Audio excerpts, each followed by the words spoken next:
Hi, Louise. Hi, Sarah. We are so bitterly close to the end. I have, I'm guessing this will be our last, second to our penultimate, I think, Mhm. I of this think book. I'm going to miss this book, which is A.M. Holmes, The Mistress's Daughter.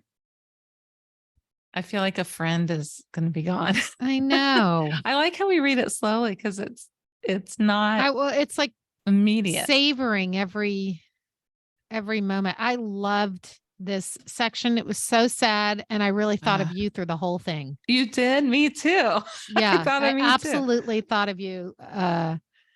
So the recap is that she decides that she's going to join the Daughters of the Revolution, the American Revolution, not to be political. No. Some of her friends, by the way, are horrified. They're like, "That's a very Yeah. interesting choice."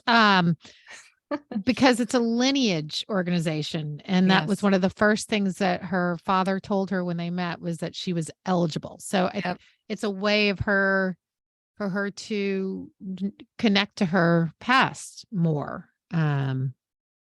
Yeah. There was two reasons that made me think of me. The first reason I'll get into the second later. The first reason is because my adopted family my aunt is a daughter of the American Revolution. I heard about it all growing up and this, that. And I remember being little and asking to join. Can I do that? I didn't know.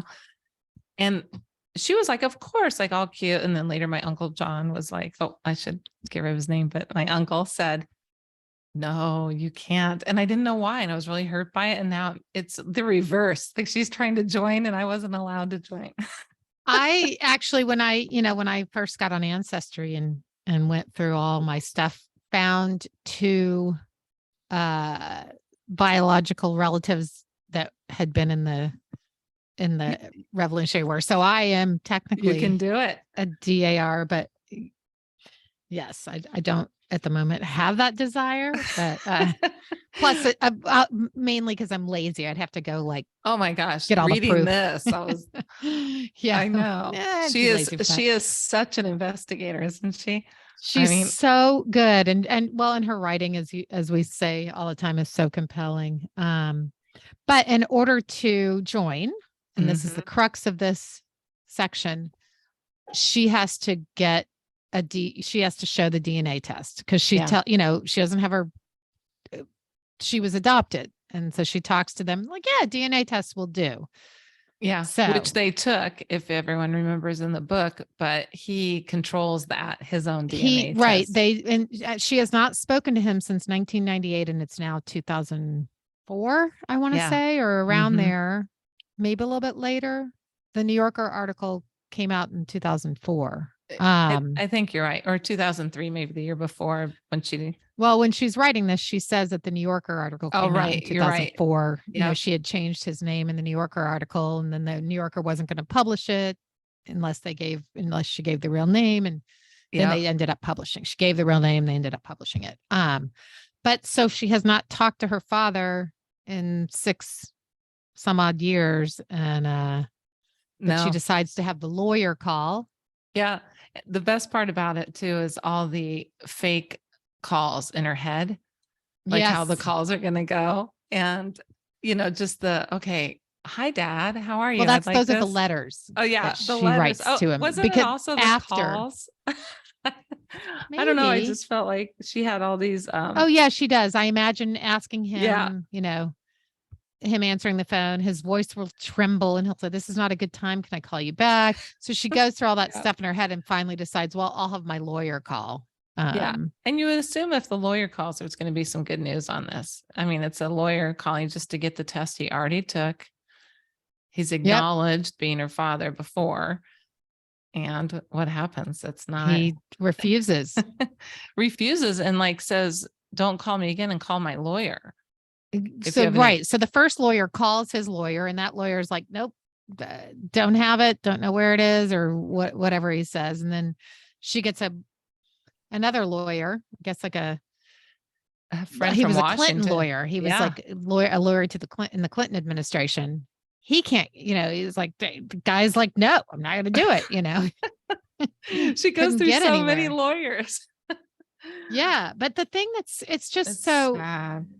but not even the undercurrent, No, out in the open is how awful it is and how cruel he's he's being so to her. disregarding like this. I had this one line. Well, there's several that I was like, wow, where she says, call me naive. There was a part of me that thought when my lawyer called and asked for the test results, the answer would be yes, of course. And how is she? Yeah. Nothing like that. Not a concern. I mean, No. it's rejection, rejection, rejection. And she even said, I wanted him to like me, right? Like, you know, when she was talking to her friend's like, what'd you expect? He's a jerk. He was awful to look how he treated your biological mother. Look how he treated Ellen. And she's like, yeah, but he's my father. I mean, you want it to be different. Yeah. Well, and she says, and now I also have to defend my dead mother. My friend is right about this. It's not about me. It's about him. It's about the way he behaves, how he values people, how he Mhm. does only what he wants and what's good for him. My mother had no life after she gave me up. She never married, never had another family. She had invested in him from a very early age. He used her and then said goodbye, and she never recovered.